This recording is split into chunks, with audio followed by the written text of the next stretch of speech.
Hello everyone, I'm Bruffy1322 and welcome to the Stewards room, where we'll be taking a look at racing incidents submitted by you guys and trying to make a determination on who, if anyone, was at fault. There's a link in the description to submit your own clips, and feel free to check out the playlist link for more of these videos, specifically the first, which acts as a scene setter. Also, keep an eye out for cards popping up on screen towards the end of each segment where you can vote on who you thought was at fault for each incident. So all of our clips today are going to be incidents that have had penalties applied, and we're going to decide whether those penalties were just and reasonable or whether they weren't. So basically the Mazda that we're looking at, the Mazda that we're riding with here, got a 3-second penalty after this incident. So what happens? Well, let me just slow it down a little bit and then we can see. So we're in obviously Gran Turismo Sport and we're coming along here. And the Mazda goes for an overtake up the inside, which, to be fair, was a little bit of a dive bomb, but I would say that it was relatively okay. You know, it wasn't too bad. I think I've certainly seen a lot worse than that. And then from what we can see from this angle, it looks like there's a bit of a cluster going on behind. And I'll just pause it there. That's where you can kind of see it. If you look there, there's a third party to this who is getting into the back of this car, and then this car's obviously getting into the back of the Mazda. So it's a little bit of a cluster, a bit of nonsense going on. Obviously, the Mazda gets spun around. The grey car who we just overtook got spun around as well, and this one on the outside, if anything, it gets a big benefit from that. We've also got the red and white car there that manages to get through. We don't know whether that was involved at any point during the contact. In fact, was that the one that was slow? Yeah, that looks like the one that was slow and ghosted here. So he's probably out of the whole thing. Maybe he got a penalty and that's why he was ghosted. I'm not exactly sure. But yeah, so for me, first of all, this overtake here, that was fine. You know, it was a little bit harsh, but it works. You know, I don't think it was too bad. Nobody got too badly affected by that. And then it's difficult to know from this angle who was really at fault for the next bit, because obviously the car that we've just overtaken comes in at an angle like this, and that would put the car that we've overtaken at fault for spinning around the Mazda, the red car. But what we've got to question is, what part did the car that's off here have to do with this? You know, if maybe he was pushing from, say, off the screen now, and that's what pushed the first grey car into the red car. Obviously, the grey car that we've just overtaken may feel a little bit aggrieved by the way that he was overtaken. It was a little bit rough, but it was okay in my eyes, and it wasn't really any need to go in like that. If anything, actually, as I'm looking at it right now, as we've slowed it down, it was the second hit. So if you look at the way that they're connecting, you see that first hit there, front end to left, front left to right rear, but the Mazda's not really too badly affected by that. It's this second hit that is actually what turns it around. There. And if anything, that was caused by this dude over here. So that's the second grey car that really caused this guy to spin out. It caused this guy to spin out as well. If anything, I think the blame for this one, I would be putting it on that second grey car for, you know, there's already two cars, well, one car overtaking another in front, and he still goes for a move that really, you know, there's no space for it. There's already two cars in front, and if anything, both of them are more to blame than the red car. The red car obviously got a 3-second penalty for this, which I don't think is reasonable. And I would have to put it on the second grey car. In the poll in the top right, I guess what I'll do is I'll say that this is number 11. And the first grey car was number 2. So you can vote on who you thought was at fault. Was it the red Mazda's fault? Did he go in too hard and too hot into this corner maybe? And you know, he kind of brought it on himself by going so wide, but really for me it was fair enough overtake. Was it the first Mazda's fault, the first grey car's fault, which we'll call grey car number 2, or was it the second grey car's fault, which is grey car number 11? I don't think really the red and white Corvette had anything to do with that. So you guys let me know. There'll be a poll in the top right, just over there. It'll pop up as long as you're on the right device to watch it, and you can vote on who you thought was at fault for this one, and obviously let me know in the comments as well. But for me, for this first one, I don't think it was a reasonable penalty for the red Mazda to get a 3-second penalty after basically being taken out. So next up, we're on GT Sport again. Isn't it funny how we're doing an episode about unjust penalties, and GT Sport is quite active on that episode. Funny that. But yeah, the penalty system on GT Sport isn't that great from everything that I've experienced and also heard. So we see basically the Ferrari moves over on whatever car this is, the car that we're riding with, gets a 3-second penalty there, as you can see, and is slowing down from that. But let's unpack it. So I've slowed it down, and what you can see is that the Ferrari gets a little bit of an oversteer moment there, and that causes him to not have as good of an exit to the corner, from the corner, as what the car who we're riding with does, the grey car. And then he moves over to the right hand side. Now, this is where we're going to have to go back to the Rules of Racing document to have a look at what the rules are regarding this. So here we are again with the Rules of Racing document, and we're going to go all the way down to racing alongside another car. And as it says here, any driver defending his position on a straight may use the full width of the track during his first move, provided no significant portion of the car is attempting to pass alongside his. For the avoidance of doubt, if any part of the front wing of the car attempting to pass is alongside the rear wheel of the car in front, this will be deemed to be a significant portion. You can see it on the illustration there. You're not on a straight, and this is only to do with straights. You're not allowed to move to into the path of someone else if someone else is alongside you. So as we're looking at it from this perspective, whilst it's paused, it's very easy to distinguish whether any part of the grey car is alongside any part of the red car, because if it wasn't, they wouldn't have made any contact. It wouldn't have happened. So because contact was made, we can be certain that at least the front wing of the grey car, it shares part of the road here with the rear wheel of the red car. So the red car is moving to the right, but the grey car does have some part of the front of his car alongside some part of the red car. And as we've just seen from the rules, that is enough, and it was on the red car there to give the space. So at this point, and you can probably see it about there, this constitutes a straight at this point. This is enough to be constituting a straight. They're both at full throttle. The red car obviously didn't get as much of a good exit as the grey car, and that's fine. But then at this point, there's enough of the grey car alongside in this space.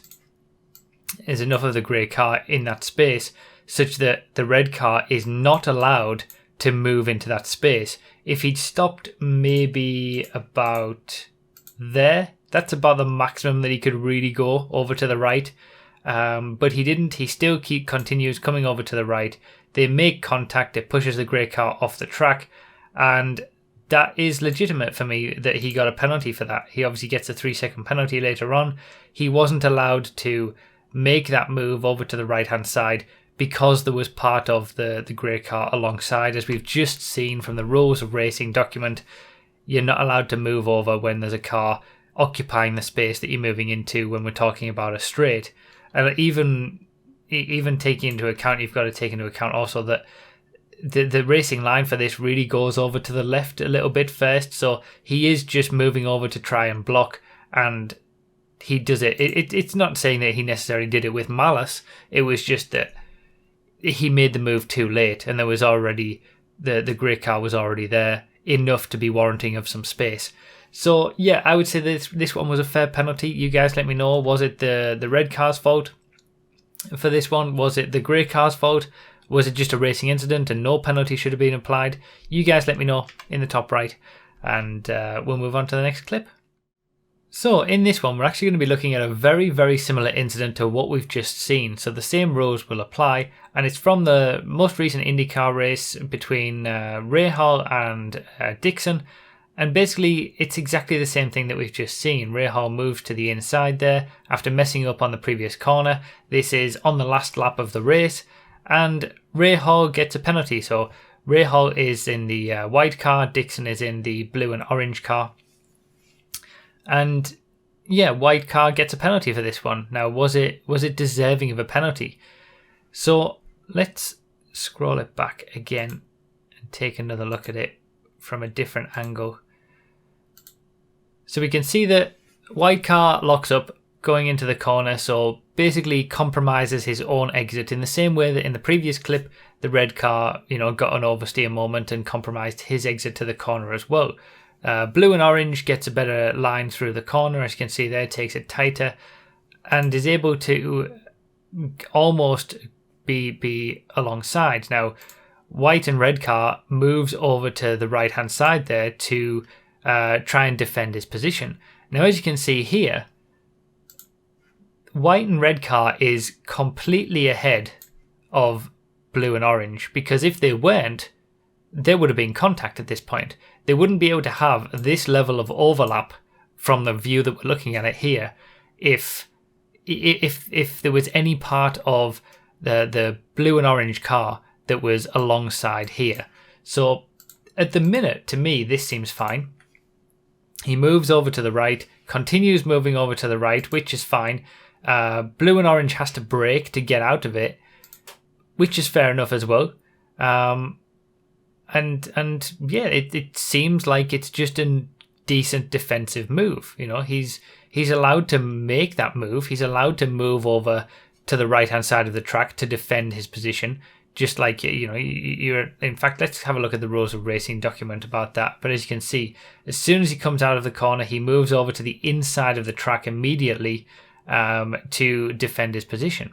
So back to the rules of racing document. As you can see, the one move rule. When one driver is completely ahead of another on a straight, they are permitted to make a move in one direction. This move can be of any size within the track limits, and the move can be made as slowly or as quickly as the driver likes. They can jinx suddenly to one side, or they can spend an entire straight gradually shifting across the track. So as you can see, you're allowed to make one move either side of the track, as long as we saw from earlier, there's no one taking up the space that you're trying to move into. You're not allowed to make multiple moves by weaving across the track, but yeah, as it says here, when the defender makes their one move, the distance and closing speed of the attacker does have to be considered by the stewards. So if the attacker is closing quickly and is only a short distance behind, then they might not have enough time to evade a sudden move into their path, and at that point it's up to the steward's discretion of whether to punish that sort of thing.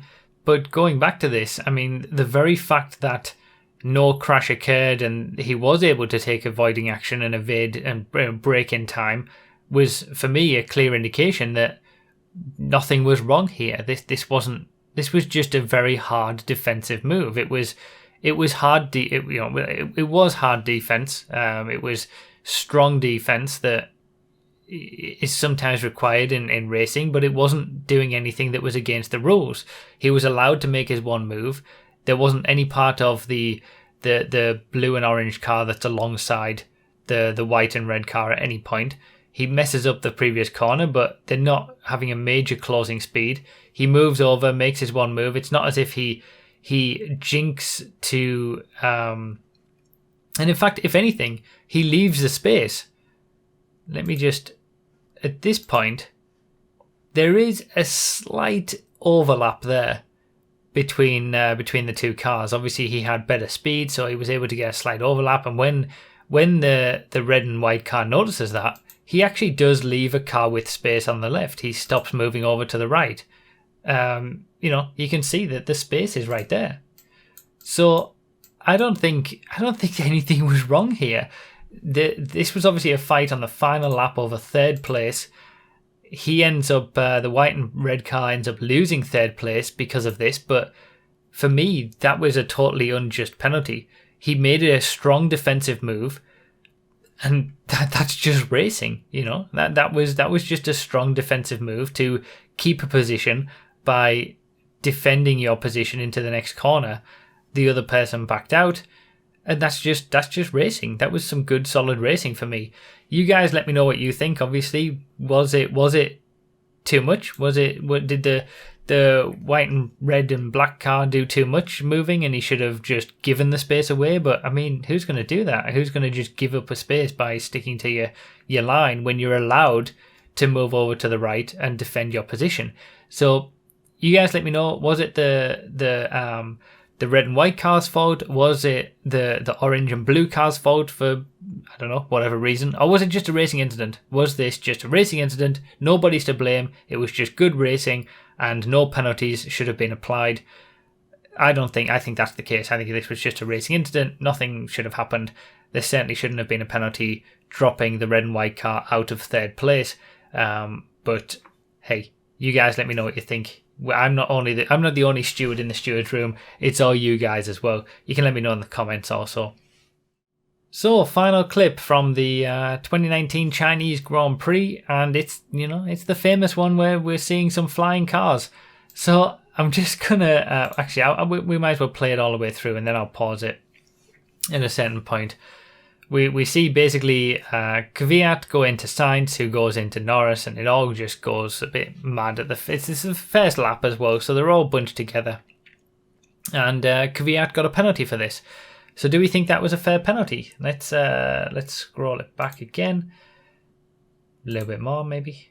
There we go.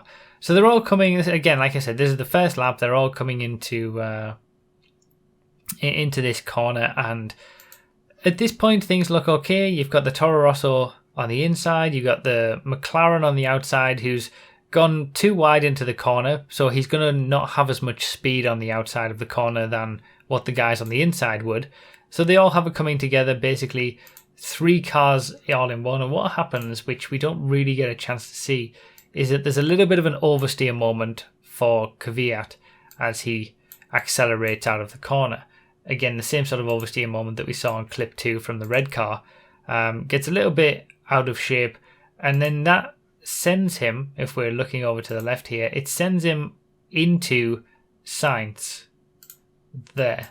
And then because these two are coming around the corner quicker than Norris is on the outside, they end up going into Norris as well. And as you can see, in fact, let me just try and get that moment.